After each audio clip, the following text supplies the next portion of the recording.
Hey everyone, and welcome back to the channel. Today I will be reading a chapter from Nom De Plume by Carmela Ciuraru. And again, I really hope I'm pronouncing that name correctly. The chapter I will be reading is titled George Orwell and Eric Blair.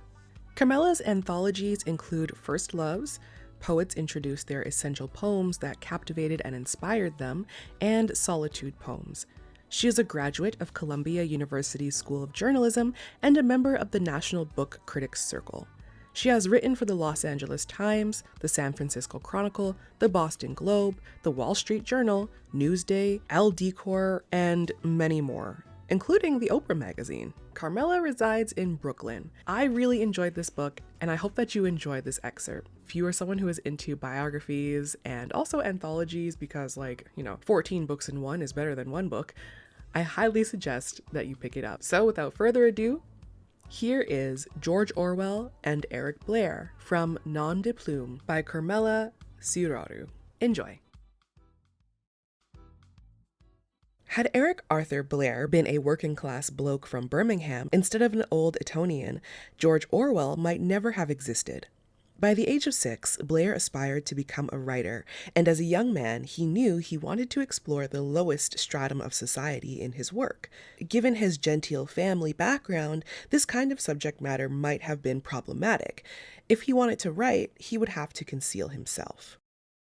Blair was born on June 25, 1903, in Motihari, a village in colonial India near the Nepalese border. His parents were stationed there while his father, Richard, held a minor post with the Indian Civil Service. They were not wealthy. Eric would later describe his family as lower upper middle class. But both his parents came from prominent families in decline. Richard was descended from West Indian slave owners. His great-grandfather was rich and had married the daughter of an earl, and was instilled with a strong sense of public service. Blair's mother, Ida, grew up in Burma, the daughter of a French timber merchant who himself came from a distinguished family of artisans. Ida was working at a boys' school in India when she met Richard, who was 39, unmarried, and in a dead-end job that paid poorly. He was 18 years older than Ida. They married in 1897, and she gave birth to a daughter, Marjorie, the following year. Another daughter, Avril, was born 5 years after Eric in 1908. Without being affluent, they enjoyed the usual perks of colonial life, including servants and access to a whites-only club. Soon after Eric was born, Ida took the children back to England. She wanted them to enjoy a comfortable middle-class existence and education in Oxfordshire. In the town where they settled, which dated to the 14th century, Ida found an active social life, something she'd missed terribly. Growing up, Blair was keenly aware of his family history and of the divisions of caste and class systems. He would later reject organized religion and declare himself an atheist, but he had a strong sense of moral duty, even when he didn't live up to his own code, which was often. He was a stubborn, sensitive, and studious boy who loved reading Dickens, Swift, Defoe, and especially Kipling, whom he called a household god, and whose work would greatly influence his own. His mother recorded his first word, uttered when he was 18 months old: beastly. In temperament, Blair was more like his soft-spoken, introverted father than his outgoing, chatty mother, and he found unbearable the frivolous tea parties he was forced to attend. Quote, "As a child, I was taught to say, 'Thank you for having me,' after a party, and it seemed to me such an awful phrase," he recalled later. Ida loved being part of the well-to-do social set, playing croquet, shopping, going to the theater, and music events in London, attending a local regatta, and watching tennis at Wimbledon. Yet, she was an attentive, loving mother, and Blair is said to have inherited his vicious wit from her. Quote, "I barely saw my father before I was 8, he recalled in an opening of his 1946 essay, Why I Write. For this and other reasons, I was somewhat lonely, and I soon developed disagreeable mannerisms which made me unpopular throughout my school days." Coming of age in Edwardian England when, quote, "the sheer vulgar fatness of wealth was everywhere and, quote, without any kind of aristocratic elegance to redeem it, Blair assumed the stance of a critical outsider. Quote, "The social status of nearly everyone in England could be determined from his appearance, even at 200 yards distance. Social order was not an abstract notion. It was present in his everyday life, and he was made to understand its significance both at home and at school. Quote, I was forbidden to play with the plumber's children. They were common, and I was told to keep away from them," he wrote in his 1937 book, The Road to Wigan Pier. Quote, "This was snobbish, if you like, but it was also necessary, for middle-class people cannot afford to let their children grow up with vulgar accents. So, very early, the working class ceased to be a race of friendly and wonderful beings and became a race of enemies." It was partly because of his chronic ill health that Blair was highly attuned to disparities in social conditions. He had defective bronchial tubes and a lesion in one lung, which was not diagnosed until later in his life. He knew what it was to feel helpless, to feel apart from one's own community, to be judged as weak and inferior. He was not yet 2 years old when he endured a bout of bronchitis, the first of many, along with influenza, to recur throughout his life. A decade after failing an army medical exam in 1940, Blair would be dead of TB at the age of 46.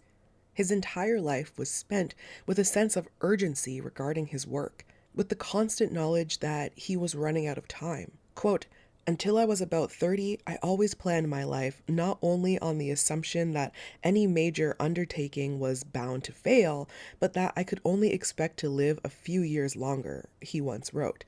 Perhaps because he was confined to bed so often as a child, in enforced solitude, he developed a rich imagination. He believed in ghosts and was enchanted by ghost stories. He also believed that his dreams had symbolic meaning and were sometimes prescient, and he was highly superstitious, a believer in black magic. When his father died in 1939, he placed pennies on Richard's eyes and threw the pennies into the sea. In fact, years later, Blair is said to have thought that assuming a pseudonym meant no one could use his real name against him for evil purposes. The notion of peeling off identities appealed to him anyway. Quote, "I had the lonely child's habit of making up stories and holding conversations with imaginary persons," he later recalled. "And I think from the very start, my literary ambitions were mixed up with the feeling of being isolated and undervalued." Blair produced his first poem at the age of 4, dictated to his mother.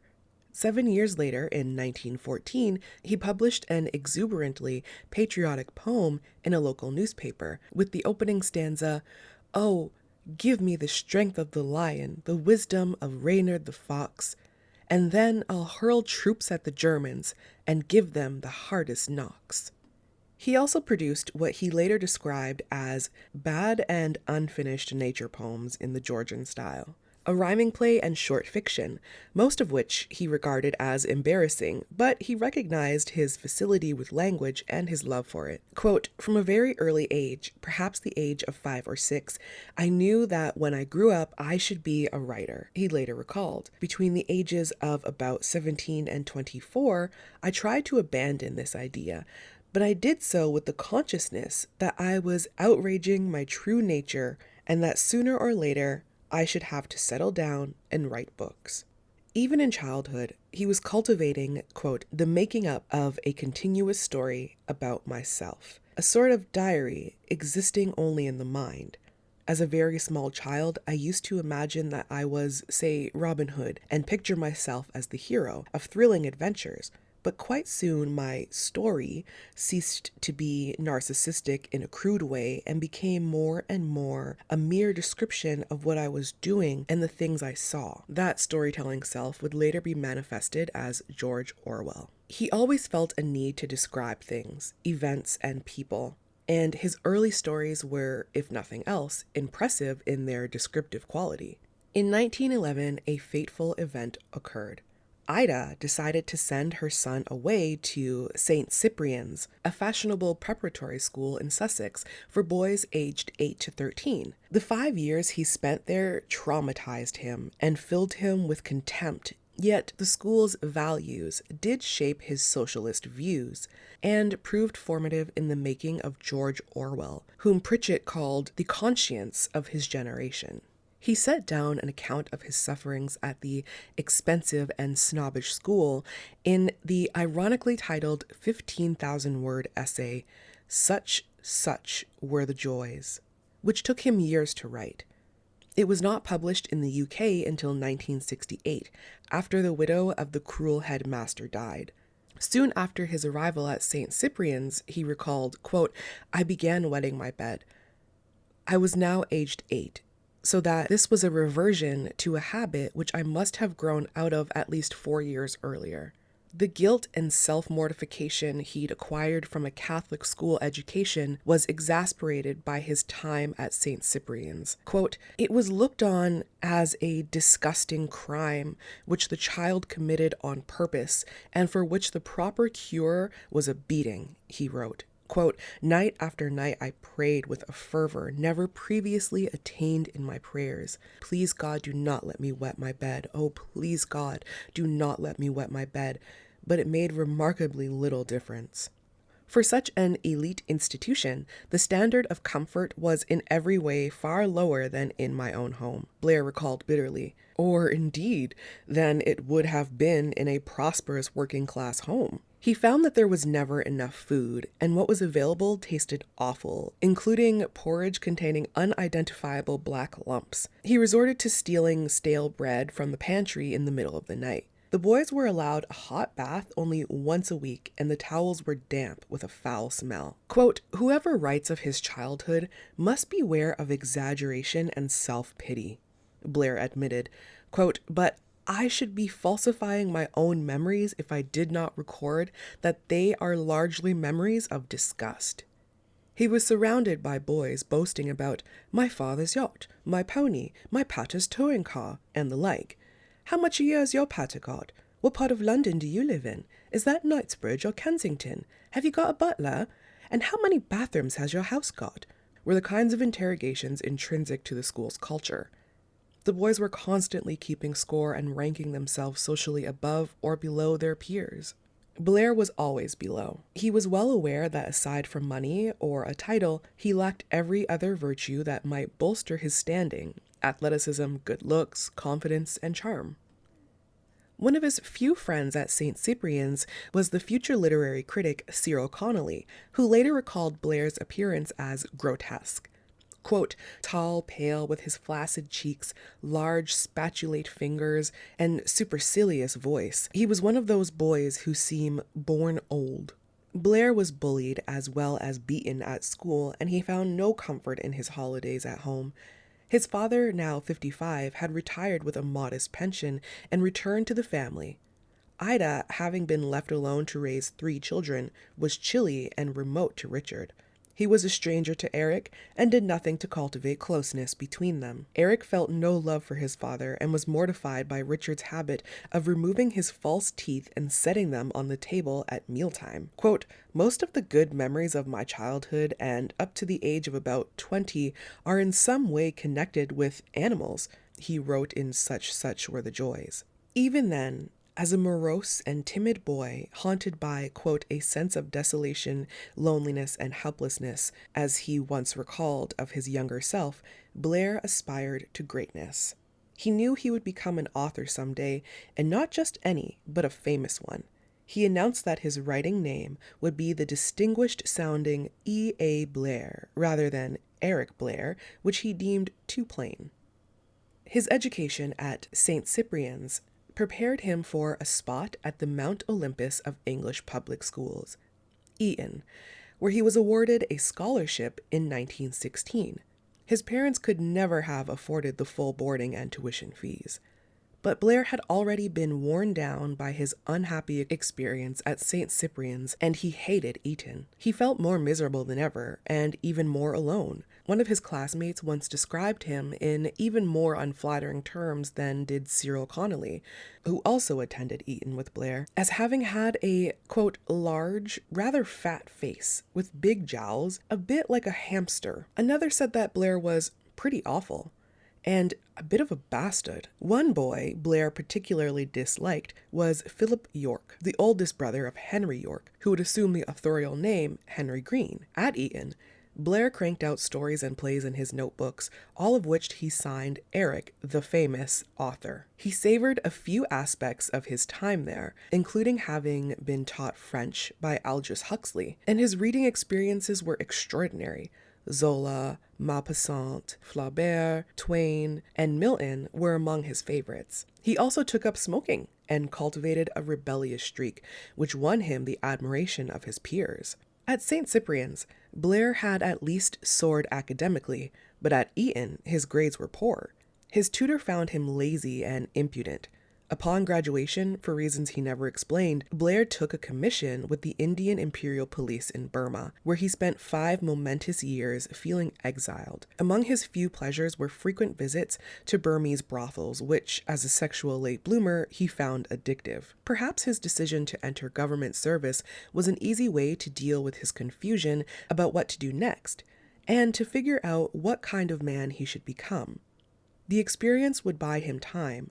Cambridge and Oxford, the 2 universities of destiny for Eton's finest, held no interest for him, and in any case, he was considered by Eton to be unsuitable for either.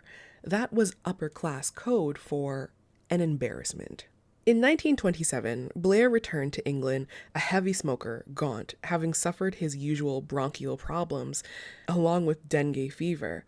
And one of his parents' neighbors noted, someone who looks as though he never washes. His classmates from Eton had already started to publish and even achieve renown.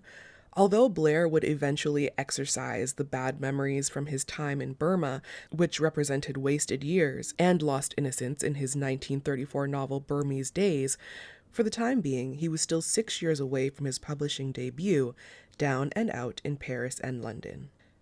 He rented a cheap room in Notting Hill for a while to fashion himself into a famous author, but it wasn't until he set off for Paris that things seemed to click into place. Like so many other literary expatriates, Blair felt that in Paris, life would truly begin. He arrived in 1928 in search of culture, education, writing material, and, undoubtedly, romance. Brothels were legal at the time, so sex could be obtained one way or another. The city had a buzz that dour London seemed to lack. Henry Miller was there, as were Joyce, Hemingway, and Fitzgerald, among other famous writers. Blair soon managed to complete his first novel, but when it was rejected from publication, he burned it. At that time, his heart was still set on fiction. He had no intention of becoming a celebrated essayist, even though he was deeply political, while refusing to join any one party, and interested in provocative reportage.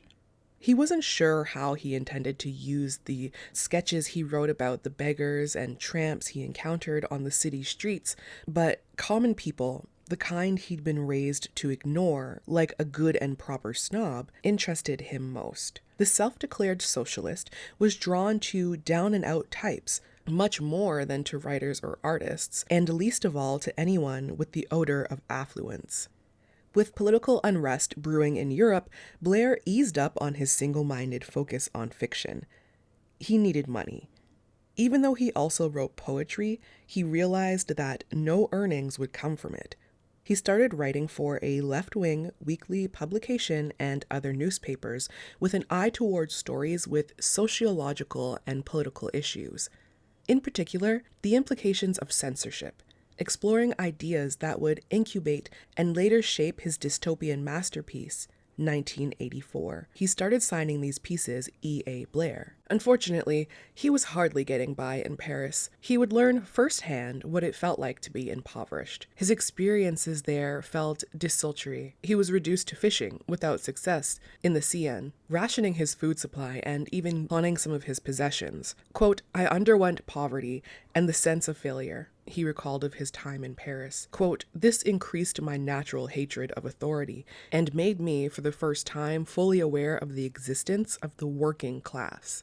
After doing menial work and finding it wretched, he was pleased that the publication in London had accepted one of his essays he'd submitted. He decided that moving back to London would not signify failure, but offer greater potential for becoming a professional writer. In December 1929, he left Paris and returned to his parents' house. Quote, "England is a very good country when you are not poor." he wrote a few years later. Still, it was better to struggle in his own country than in France.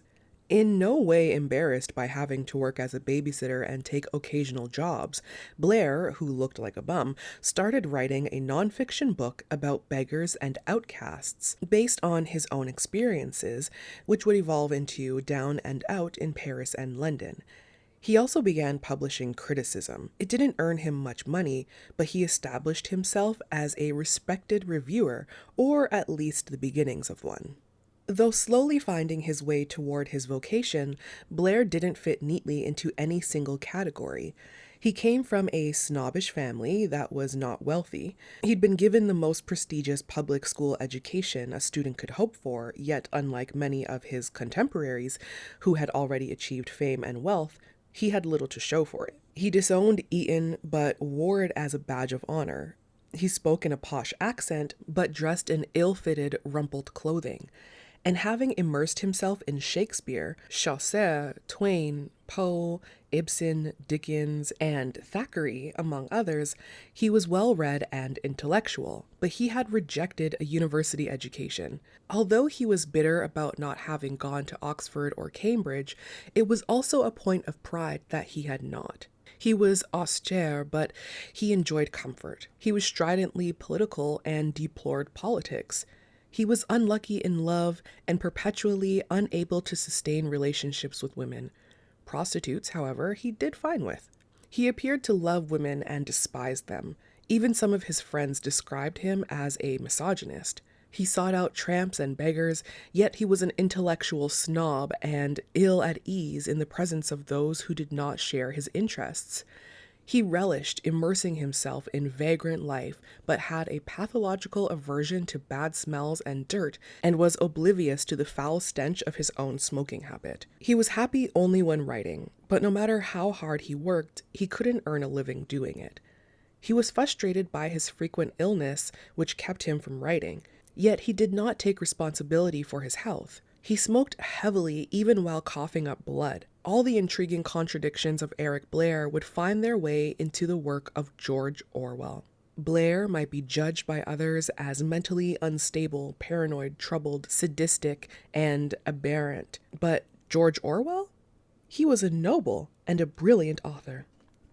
Regardless of his quirks, and there were many, it was almost unnerving to see how little Blair cared about others' opinions of him. Still, he kept his writing ambition largely private. Slowly, Blair was developing a pioneering novelistic style that blended reportage and memoir. His work was investigative yet highly personal, driven by a sense of moral outrage at social injustices. The genre might be called proletarian lit. Not exactly sexy stuff. He had also taken to hanging out with vagrants in London and sometimes dressing like a tramp, sleeping in Trafalgar Square, covered in newspapers. Quote, "He didn't look in the least like a poor man," a friend recalled of Blair decades later. Quote, "God knows he was poor, but the formidable look didn't go with the rags." Nor did the rags go with the name Eric Arthur Blair. It was time to invent George Orwell. Blair had always been secretive in every aspect. Adopting a pseudonym would allow him to release the various facets of his personality. Doing so was not without some degree of shame, he wrote in A Clergyman's Daughter, in which a character uses a pseudonym, that, quote, "It seemed a queer thing to have to do, to use a false name, dishonest, criminal almost." As Eric Blair, he accepted a teaching job at a boys' school. Hardly a posh one, which would make the 29-year-old seem somewhat respectable in the eyes of his parents. Even though he had no university degree, his Eton schooling was impressive enough to win him the job. He was bored by the work and described the school as foul. That summer, he received the best news he'd heard in a long time. He'd found a publisher for Down and Out in Paris and London, under a different title. The manuscript had been rejected by Jonathan Cape and also by T.S. Eliot at Faber and Faber. Eliot's elitist sensibility did not exactly savor tales of the malodorous downtrodden. In refusing the book, He wrote to Blair that it was too loosely constructed. The final version of the manuscript was a semi-autobiographical story narrated by an anonymous, penniless English writer, or rather, it was a collection of essays about Blair's own experiences recounted in fictionalized form. Most of the events in the book had occurred, but some fabrications were thrown in. It was startling for its up-close exploration of street people and others left behind by society. It was also a shocking exposé of harsh, filthy, inhumane conditions in the restaurant kitchens of Paris, where Blair had toiled as a lowly dishwasher. I can point to one or two things I have definitely learned by being hard up. The narrator reflects in the book's final paragraph, quote, "I shall never again think that all tramps are drunken scoundrels, nor expect a beggar to be grateful when I give him a penny, nor be surprised if men out of work lack energy, nor subscribe to the Salvation Army, nor pawn my clothes, nor refuse a handbill, nor enjoy a meal at a smart restaurant. That is a beginning." The publisher Victor Gollancz had accepted the work and paid Blair an advance of £40. After some discussion about the title and potential libel issues, there was one significant matter to settle: the name of the author. Blair had informed his agent that he wished to use a pseudonym. Quote, "If by any chance you do get it accepted," he wrote, "will you please see that it is published pseudonymously, as I am not proud of it." Perhaps he was ashamed by the rejections he'd received and certain that his execrable book was doomed to failure. Then there was the matter of his family. He did not want to embarrass them with sordid, if thinly disguised, tales of his adventures. He also wrote to Gollancz that if the book has any kind of success, I can always use the same pseudonym again. The editor suggested simply signing the book with the letter X, but Blair wished to find a suitable name, perhaps thinking about his future career. He had trouble settling on a Nom De Plume, so he sent Gollancz 4 suggestions: H. Lewis Always, P.S. Burton, Kenneth Miles, and George Orwell, which was his favorite. His anxiety about concealing his authorship from his parents may have been genuine, but he didn't try very hard. Portions of the book had already appeared in literary periodicals under his own name. He confessed to his sister Avril that he was publishing his first book using a pseudonym, and he allowed his mother to read the book. Still, the pen name at least shielded the family from public scrutiny. It seems that another compelling reason for using an alter ego was the fact of his background. How credible was it for an Eton graduate to go undercover by living on the margins of society, rejecting respectability, and plunging himself into the lives of outcasts? It could also be perceived as highly offensive that such a genteel young man would slum it for the sake of creating a literary masterpiece. For him, vagrancy was a choice. If his situation became too dire, he could always borrow money from his mother, and he could find a place to sleep whenever he wished. He was certainly in a bad way, yet he could afford to be a part-time tramp. It was a role to play more than anything else. Writing about poverty demanded authorial authenticity, and that meant erasing all traces of Eric Arthur Blair. He had to pass as a man living on the margins, and Eric Blair was not that man. Changing his name was also appealing because he claimed to detest his birth name. Perhaps it had to do with the strained relationship he'd had with his father. Down and Out in Paris and London by George Orwell was published in January 1933 with an initial print run of 1,500 copies. The author was relieved to have some validation for his efforts. Quote, "Isn't it a grand feeling when you see your thoughts taking shape at last in a solid lump?" There are a few reasons why Blair had settled on George Orwell as his literary persona. Some have speculated that the first name came from his admiration for the late 19th century writer George Gissing, who influenced his work. The surname seemed to have derived from the River Orwell in Suffolk, which Blair is said to have loved. Defoe had written of it, or from the village of Orwell in Bedfordshire, which Blair had once passed through. In any case, it seemed perfect and George Orwell became the most famous English pseudonym of the 20th century. As well, thanks to his novel 1984, the adjective Orwellian became part of the lexicon. It has a much better ring than, say, Milesian or Alwaysian, had he settled on the other choices. Anthony Powell once asked his friend if he'd ever considered adopting George Orwell as his legal name. "Well, I have," he told Powell, "but then of course I'd have to write under another name if I did." Why he felt such a profound need to separate himself in private life from his writing self is a mystery, but duality is present throughout his work. In A Clergyman's Daughter, for instance, and elsewhere, Orwell's characters lead double lives and harbor hidden selves. Quote, "He was secretive about his private life, as any man I ever knew," a friend recalled of him.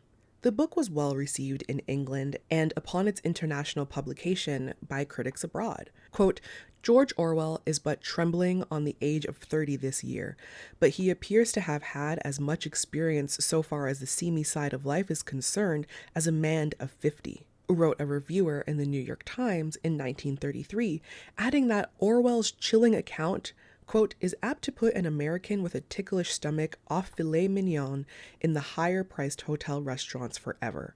It is Mr. Orwell's argument, bolstered by numerous horrible examples, that the more you pay for food in Paris, the less clean it is."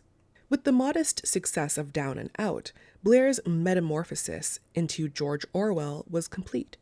He'd received fan letters addressed to Orwell, and had, for the first time, even signed a book review as Orwell. The persona endured. His family, friends, publisher, and agent knew him as Eric Blair, but to the public, he was firmly established as George Orwell. He'd accepted that neither Eric Arthur Blair nor even E.A. Blair had ever found success as a writer, and that only Orwell would be taken seriously. Eric Blair was a loser. His books came in rapid succession: Burmese Days, A Clergyman's Daughter, Keep the Aspidistra Flying, The Road to Wigan Pier, Homage to Catalonia, and in the last few years of his life, Animal Farm, and 1984, published a year before his death. Even when he was highly productive, his usual reaction was to be dismissive of his output. Quote, "I have never been able to get away from this neurotic feeling that I was wasting time," he wrote in his diary. Quote, "As soon as a book is finished, I begin, actually from the next day, worrying because the next one is not begun, and I'm haunted with the fear that there will never be a next one." Nevertheless, despite having exasperated so many people with his polemics, he had by then endeared himself, more or less, to the literary establishment. Quote, "He writes in a lucid, controversial style, which wakens up one suddenly like cold water dashed in the face," V.S. Pritchett wrote of Orwell's work. Although he instructed later that A Clergyman's Daughter and Keep the Aspidistra Flying not be republished once they had fallen out of print, he dismissed them as silly potboilers. They were crucial building blocks in what would prove a highly successful and even lucrative career. A friend once commented on Orwell's obsessive writing process. He walked in one day to find Orwell sitting at a table with books by W. Somerset Maugham and Jonathan Swift, reading passages from both, closing them, then copying out sections from memory. Quote, "I'm trying to find a style which eliminates the adjective," Orwell explained. It was not unusual for Orwell to write for 10 hours a day, to rewrite entire book drafts 3 times, or to revise individual pages 5 or 10 times until he was satisfied. His fussiness also extended to his personal life. In an entry written in 1940 for an American Directory of Authors, he revealed, quote, "I dislike big towns, noise, motor cars, the radio, tinned food, central heating, and modern furniture." His list of approved things included English beer, French red wine, Indian tea, strong tobacco, vegetable gardening, and comfortable chairs.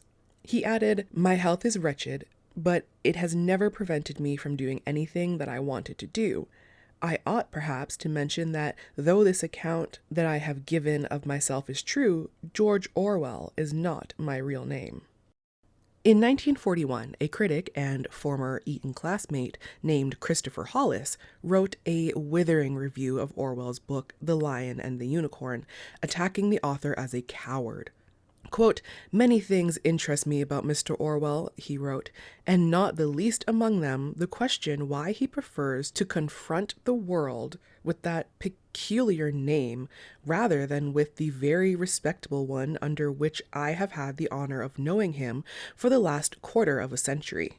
This must have come as a shock to those acquaintances who knew Orwell only as Orwell. By that time, he was signing his work correspondences George Orwell, and sometimes signing personal letters E.A.B. George Orwell. Most of his old friends still called him Eric.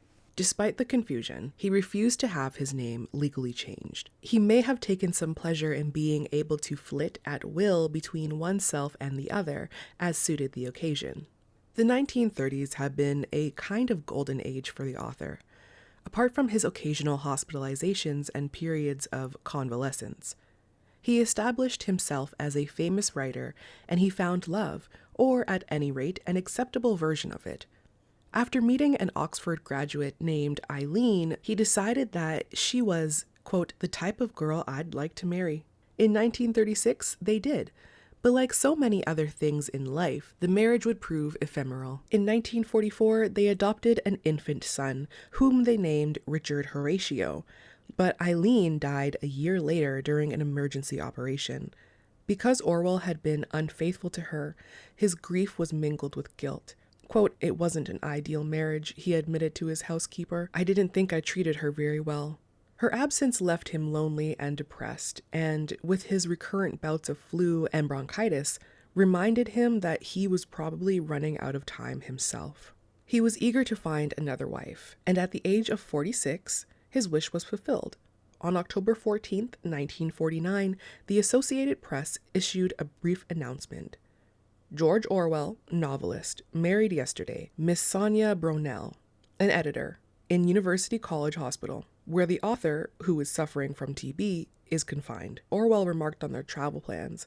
"I don't know when I shall be allowed to get up," he said, "but if I am able to move, we shall go abroad for the worst part of the winter, probably for January and February." He was dead by the end of January. V.S. Pritchett paid tribute to Orwell, calling him, quote, "sharp as a sniper," and praising him as, quote, "a writer of extraordinary honesty. If reckless in attack, to the day he died, nearly 3 weeks ago, he had never committed an act of political hypocrisy or casuistry." 6 decades after his death, Orwell was named by 50 Penguin authors as the publisher's most popular author ever. Animal Farm and 1984 are still required reading in schools. He influenced scores of writers, including Kingsley Amis, Norman Mailer, and Anthony Burgess, and he is considered one of the 20th century's finest essayists. Quote, "If you want to learn how to write nonfiction, Orwell is your man," wrote Jeremy Paxman in the Daily Telegraph in 2009. Quote, "The impeccable style is one thing, but if I had to sum up what makes Orwell's essays so remarkable, is that they always surprise you." After Orwell's death, his friends remembered him fondly while acknowledging that he was often difficult. One spoke of him aptly as having been, quote, "easier to love than to like." Stephen Spender offered a more generous assessment. Although he found Orwell disingenuous in earnestly aligning himself with the working class, Spender recognized his essential decency and the purity of his motives. Quote, "Even his phoniness was perfectly acceptable," he recalled. "Orwell had something about him like a character in a Charlie Chaplin movie, if not like Charlie Chaplin himself. He was a person who was always playing a role, but with great pathos and great sincerity." Thank you for listening, guys. So, what do you think? Has learning any of this about George Orwell changed the way you view the author? Personally, he will always be George Orwell to me, and it's actually kind of unfortunate that he went through so much cognitive dissonance regarding his name, his status, where he fit in life and as an author, I think there are many people out there who have wanted to publish something personal, but are afraid of how it will reflect on their friends, their family, or individuals who are in their social or work circles. I grew up in the hood, okay? My mom actually moved from the hood, Regent Park, moved out to Scarborough. At the time that we moved to Scarborough, it was like a nice neighborhood, and it was still the hood. That being said, I do remember that there were a number of people from the other side of the tracks, you would say, who would come and hang around us kids in the complex. Not other kids from the other side of the tracks, not other people. It makes it sound like they're grown-ass adults coming to hang out with some kids in the ghetto. No, it was just, the rich kids, and they would come to the hood, and it would be, essentially, it was the same. Their world was filled with snubbery, fakes, the facade of keeping up appearances, and that gets tiring. I still find myself on this fence of what I should feel towards those individuals. To me, it's like they're living in some Disney rendition of The Little Mermaid, and they're like, I want to be where the poor people are. I want to see them starving because they can't afford, what's it called again? Food. No, I'm not here for your entertainment. There's a part of me that feels that at the end of the day, we all want the same thing. We just want to live a real, down-to-earth life.